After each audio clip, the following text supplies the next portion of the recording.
Professor Líris Pires Ferreira, mestre em Relações Internacionais, está aqui com a gente. Professor, é a volta do domínio americano com influência militar na América Latina ou é pontual o que está acontecendo?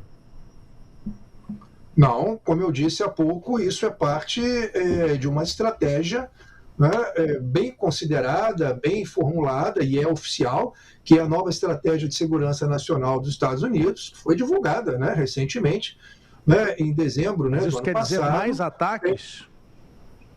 Não, isso não quer dizer necessariamente mais ataques, mas entra dentro de uma lógica, né, de um diálogo que nós travamos aqui há pouco, que é o seguinte: o que essa estratégia foca? Ela foca, né, na contenção da presença de potências estrangeiras aqui, muito particularmente a China, e ela entende, né, a América Latina como uma área de segurança interna ampliada, ou seja, como uma área de segurança estratégica para os Estados Unidos. Isso significa dizer o seguinte: olha, os Estados Unidos não permitirão que regimes contrários a Washington, que potências que compitam do ponto de vista geopolítico com os Estados Unidos, leia-se particularmente a China, estejam atuando sistematicamente na América Latina.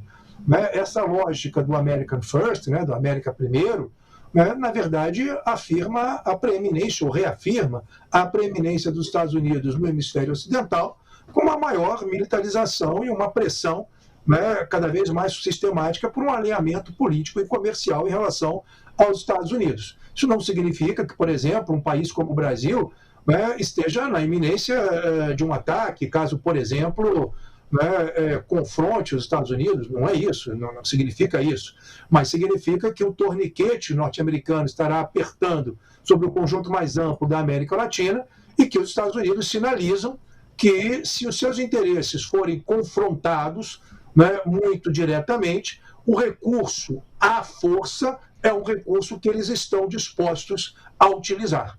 Então, assim, o que mostra esse bombardeio com a captura do casal presidencial é que os Estados Unidos estão reafirmando o seu domínio estratégico sobre a América Latina, está retomando aqueles princípios da doutrina Monroe que foram colocados lá no contexto do século XIX, e que ele não permitirá com que os interesses norte-americanos sejam confrontados diretamente, explicitamente, muito menos com a presença sistemática de potências estrangeiras. É isso que está dado. Esse é o recado muito bem dado pelos Estados Unidos nesse momento. Foi por isso que eu disse, essa invasão à Venezuela, nesse contexto, ela dialoga, por exemplo, com a retomada do controle pelos Estados Unidos do Canal do Panamá. Ou seja, os Estados Unidos estão sinalizando que não permitirão com que regimes que não se alinhem política e comercialmente aos interesses norte-americanos prosperem na região.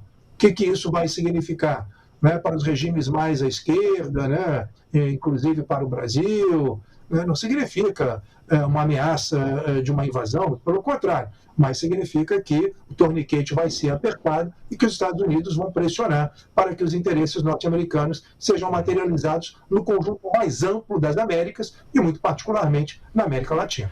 Professor, para a gente ir encerrando mesmo, pegando essa sua última frase, dizendo que não se trata, obviamente, de uma ameaça ao nosso país, ao Brasil, mas gostaria de uma análise sua aqui do ponto de vista nacional, até porque mais cedo o presidente Lula, ele deu um depoimento na rede social X, o antigo Twitter, falando que esses bombardeios ultrapassam aí uma linha aceitável, obviamente condenando a ação americana, falando que esses atos representam uma afronta gravíssima a soberania da Venezuela e mais um precedente extremamente perigoso para toda a comunidade internacional. A pergunta que eu faço, professor, é se o Brasil tem uma certa capacidade e até mesmo interesse estratégico em atuar como mediador, talvez, nessa situação de como ficará a Venezuela de agora em diante, ou o Brasil será apenas um ator reativo nesse cenário, nessa movimentação dos Estados Unidos contra a Venezuela? Tiago, a lógica do realismo ofensivo, ela pressupõe que as grandes potências buscarão sempre a maximização do seu poder relativo, buscando alcançar a hegemonia. Essa é a lógica analítica da qual nós não devemos nos afastar em nenhum momento. Isso quer dizer que o que os Estados Unidos estão fazendo é aumentar, né, a sua fatia, né, de poder mundial. E para aumentar essa fatia de poder mundial, no momento em que ele tem uma disputa geopolítica muito clara contra uma potência desafiante, significa reafirmar os espaços, né, globais de poder, a partir dos quais a sua hegemonia seria mais facilmente colocada.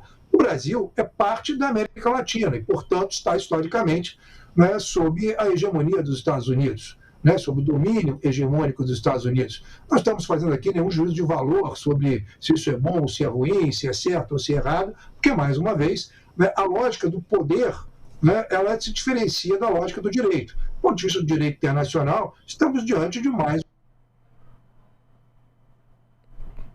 probleminha aí, né? Na conexão com o professor que estava concluindo, mas já estava concluindo, né, a linha de raciocínio dele. A gente quer